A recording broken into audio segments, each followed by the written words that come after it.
Welcome, everyone, to A Christmas Tale with a Twist.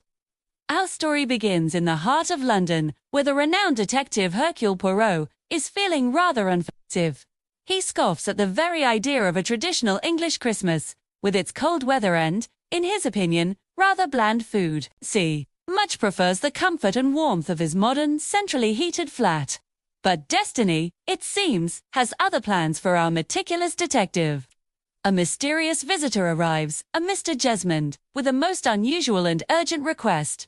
He represents a foreign prince, a young man soon to be married, who has found himself in a rather delicate situation. The prince, while visiting London, had a brief and rather foolish entanglement with a woman.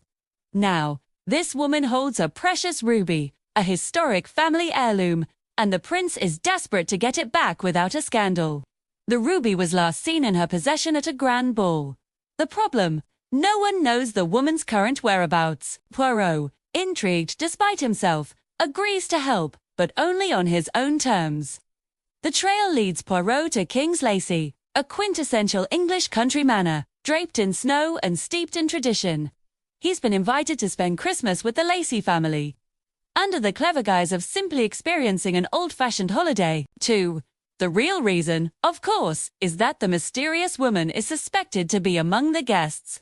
The matriarch, Mrs. Lacey, is in on the secret, eager to help recover the stolen gem and protect the family's reputation. Poirot arrives and is introduced to the household. There's the charming but somewhat distracted Colonel Lacey, his wise wife, and their spirited granddaughter, Sarah.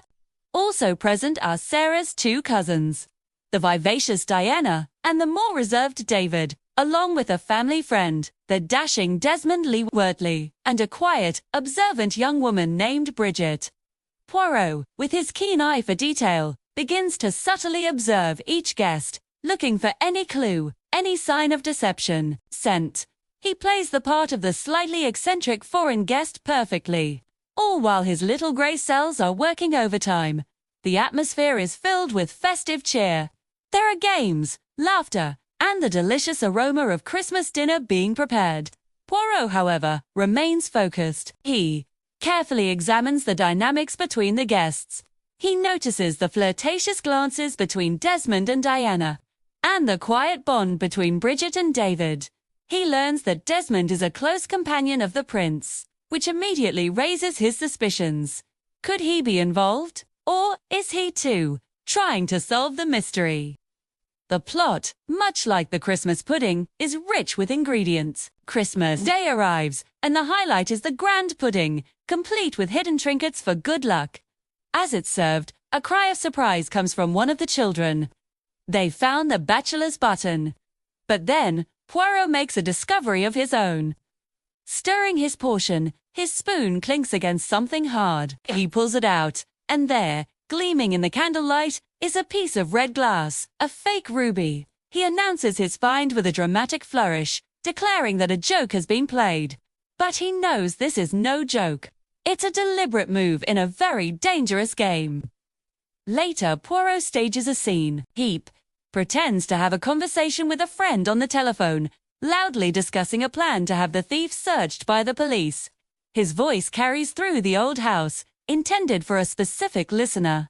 He knows the real thief will be forced to act, to move the real ruby from its hiding place. He waits patiently, setting his trap. The house falls quiet, but the tension is palpable. Someone is about to make a mistake. The ruse works perfectly. Poirot follows the culprit to the garden, where he catches them in the act of retrieving the real ruby from its hiding place, a plaster figure of a black cat. The thief is revealed to be Desmond Wortley, aided by his accomplice, Diana. Had planned to double-cross the prince and keep the priceless gem for themselves. The fake ruby in the pudding was a clever diversion. With the mystery solved and the ruby recovered, Poirot's work is done. He prepares to leave the snowy countryside and return to London. But as he says his goodbyes, the children present him with a surprise. They have built a magnificent snowman, a perfect plump replica of Poirot himself, complete with a moustache made of twigs. For the first time, a genuine warm smile spreads across Poirot's face. Perhaps, he muses, an old-fashioned English Christmas isn't so bad after all. Thank you for joining us on this festive adventure with the one and only Hercule Poirot. If you enjoyed this story, don't forget to follow our channel for more classic tales brought to life. We'll see you next time.